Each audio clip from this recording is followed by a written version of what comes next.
तो आज मैं आप लोगों के लिए मार्शल मास्टर के लेटेस्ट एपिसोड को लेकर आ गया हूं। तो मुझे उम्मीद है कि आप लोगों को ये एपिसोड पसंद आएगा, तो प्लीज़ आप लोग वीडियो को लाइक कर दीजिएगा। तो जैसा कि लास्ट पार्ट के एंड में हम लोगों ने देखा था कि चेंगसा कुंफू कमांडर को बताने लगता है कि डीमन स्वॉर्ड सेक्ट का एम्परर मेरे ऊपर गलत इल्ज़ाम लगा रहा है क्योंकि मैंने इन सब चीज़ों को नहीं किया है। इस पर कुंफू कमांडर मास्टर बोलती है, इस मामले की छानबीन मैं अच्छी तरीके से करने वाले हूँ, इसलिए किसी को भी चिंता करने की कोई भी ज़रूरत नहीं है। और अब आगे इस एपिसोड की शुरुआत में हम लोगों को मिस जी को दिखाया जाता है, जो कि इस बात को सुनकर बहुत ही ज़्यादा घबरा जाती है और वो कुंफू कमांडर मास्टर को बोलती है, क्या आप सच में ऐसा करने वाले हैं? इस पर कुंफू कमांडर मास्टर बोलती है, मिस जी तुम्हें घबराने की कोई भी ज़रूरत नहीं है क्योंकि मैं यहाँ पर बस एक छोटा सा छानबीन करने वाली हूँ, जिसकी वजह से यहाँ पर किसी को भी कोई भी प्रॉब्लम नहीं होगी। इसके बाद कुंफू कमांडर चेंगसा को बोलती है, तुमने कुछ देर पहले बोला है कि तुमने किसी को भी जान से नहीं मारा है, इसलिए मैं तुमसे यहाँ पर कुछ सवाल पूछना चाहती हूँ, तो क्या तुम इन सवालों के उत्तर देने के लिए तैयार हो? और वो यह बोलने के बाद में यहाँ पर एक सीक्रेट टेक्निक को परफॉर्म करने लगती है, जिसकी वजह से इस जगह का मौसम अचानक से बदलने लगता है। इस चीज़ को देखकर चेंगसा भी थोड़ा सा शॉक हो जाता है। तभी आसमान में एक इल्यूजन आई क्रिएट हो जाता है, जो कि दिखने से बहुत ही ज़्यादा खतरनाक लग रहा था और वो इधर उधर देखने लगता है, जिसे देखकर चेंगसा थोड़ा सा परेशान हो जाता है और वो बोलता है, ये तो एक इल्यूजन आई है। इसके बाद वो इस इल्यूजन आई की ओर देखने लगता है, लेकिन तभी कुंफू मास्टर इस इल्यूजन आई को एक्टिवेट कर देती है, जिसकी वजह से इसके अंदर से एक बहुत ही ज़्यादा पावरफुल एनर्जी सीधे जाकर चेंगसा को लग जाती है।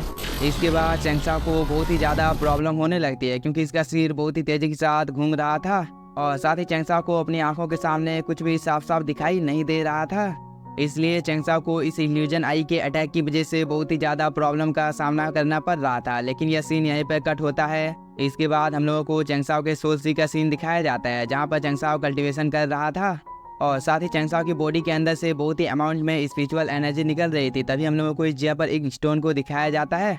इसके बाद चेंगसाओ अपनी आंखों को खोल देता है और वो बोलता है, मैं लगभग इस जगह पर बेवकूफ़ बन ही गया था क्योंकि ये एक इल्यूजन आई नहीं है, क्योंकि इल्यूजन आई इतना ज़्यादा पावरफुल नहीं हो सकती है।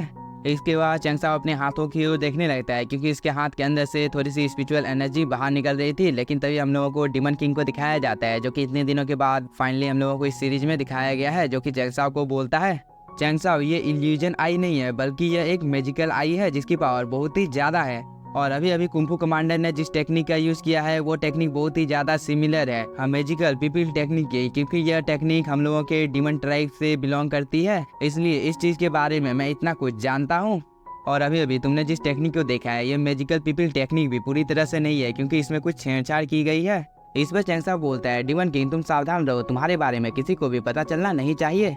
इस पर डीमन किंग बोलता है, इस मैजिकल पीपल टेक्निक में थोड़ा सा बदलाव किया गया है और तुम्हें क्या लगता है कि ये लोग डीमन किंग को इतनी आसानी के साथ में ढूंढ लेंगे? और वो ये बोलकर इस जगह पर डिसअपेयर हो जाता है।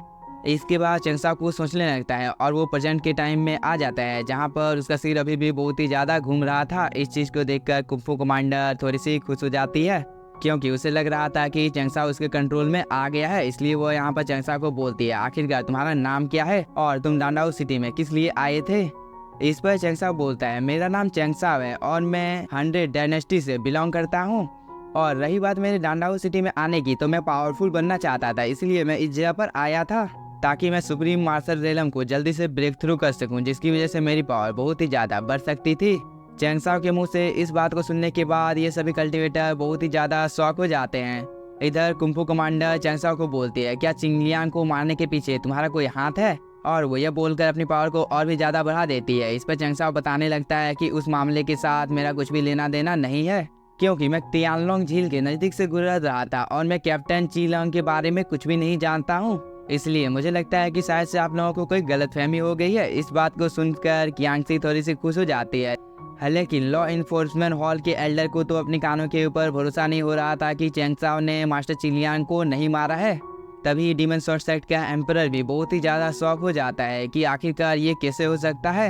इधर कुंफू कमांडर सभी को बताने लगती है कि मुझे अब यकीन हो चुका है कि चेंगसाओ का इस मामले के साथ कुछ भी लेना देना नहीं है। इसके बाद वो अपनी पावर को डीएक्टिवेट करने लगती है। तभी पवेलियन मास्टर आगे की ओर आ जाता है और वो कुंफू कमांडर को बताने लगता है कि आपने यहाँ पर अपनी पावर का भी यूज कर देख लिया है कि चेंगसाओ ने कोई भी गलती नहीं की है, फिर भी मेरे डांडाओ सिटी के साथ बहुत ही ज़्यादा अन्याय किया गया है क्योंकि ये सभी लोग मेरे डांडाओ सिटी को डिस्ट्रॉय करना चाहते थे। इस बात को सुनकर कुंफू कमांडर मास्टर अब कियांगसी का टेस्ट लेने लगती है कि कियांगसी ने यहाँ पर जो कुछ भी बोला है वो सब कुछ सच था या झूठ।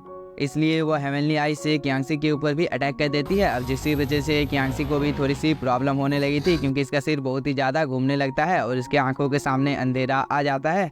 इसके बाद इस चीज़ को देखकर मिस जी को थोड़ा सा गुस्सा आ जाता है और वो कुंफू कमांडर मास्टर जिसका नाम मिस गोंग होता है उसे बोलती है, सिस्टर गोंग आखिरकार तुम क्या कर रही हो।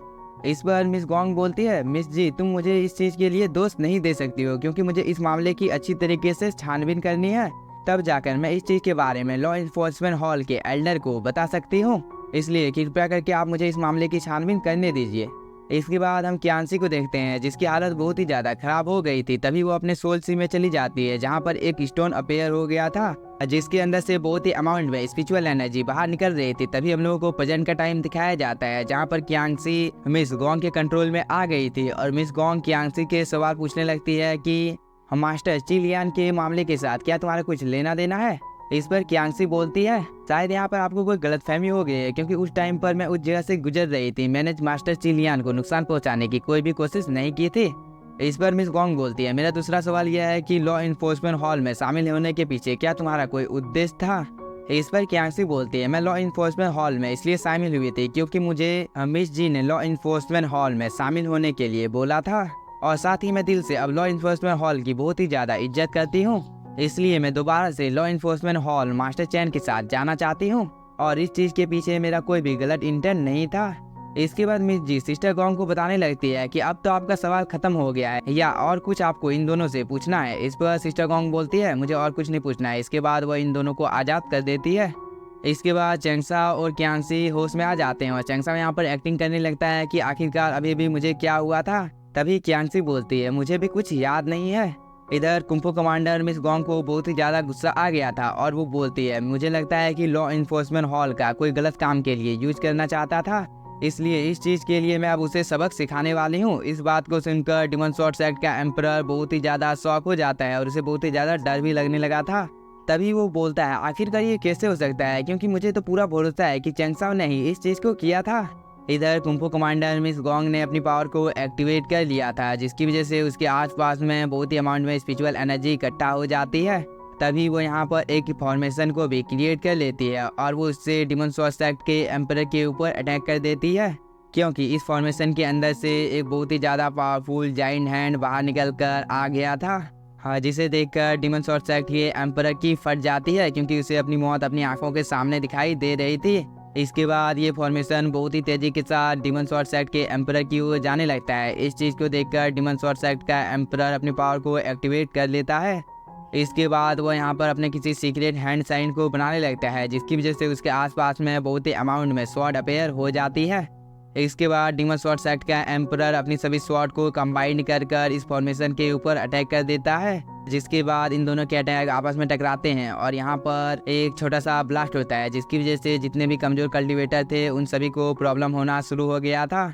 लेकिन मिस गोंग का अटैक बहुत ही ज़्यादा पावरफुल होता है, जिसकी वजह से डिमन स्वॉर्ड सेक्ट के एम्परर का अटैक ज़्यादा देर तक इस जगह पर टिक नहीं पाता है। इसलिए डिमन स्वॉर्ड सेक्ट का एम्परर अपनी जान को बचाकर इस जगह से भागने लगता है।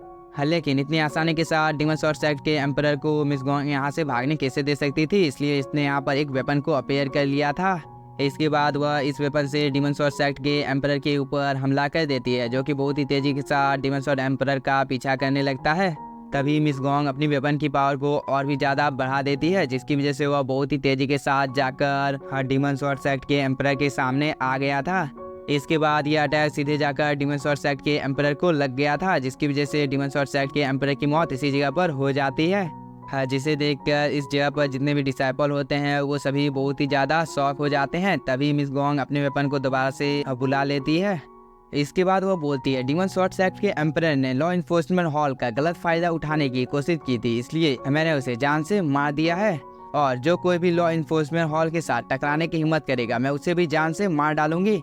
लेकिन मिस गोंग के यह बोलने के साथ ही हम लोगों का यह एपिसोड हो जाता है खत्म। तो अगर आप लोगों को वीडियो पसंद आया होगा तो चैनल को सब्सक्राइब कीजिए और वीडियो को like. Thank you for watching.